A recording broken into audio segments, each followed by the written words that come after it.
So we got a Spartan in here with a no crank issue. I'm going to be looking at this starter on the Vanguard here. Customer diagnosed the solenoid as being bad, replaced it, and snapped the bolt off there. Said he wasn't sure if he got this stuff hooked back up in the correct order or manner. We're going to pull this starter off, get a better look at it, and do some tests.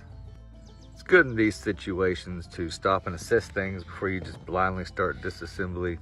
You see this here is kind of in a bind sideways there, so I'm going to try to make a turn or two on this and see if it's wanting to come loose. If not, then we'll take the starter out with this on it and get it out on the bench before we, because this here you can see is cocked off. You don't want to do any damage to the inside of the starter if it's salvageable. All right, started turning this. It's turning pretty easy. As I'm coming off of it, it's starting to close the gap up a little bit. So it might not be damaged on the inside. We'll get it dropped off here and looked at. Got it loose there. Looks to be unharmed. So we're gonna pull this starter off. When I do a continuity check on the old one he took off, checking the short post and where the signal wire hooks up, and do the same to the one he put on,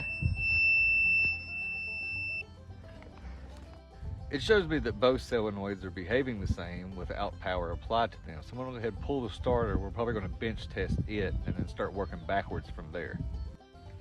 After removing the nut on one side of this solenoid, I'm looking here at this Vanguard style wrapped wire thing they got going around. You think they'd do a little bit better job or at least put an end on that thing. I mean, I guess 10-4 Briggs Vanguard. So we got the starter out here. Gonna take a look, see how it's doing.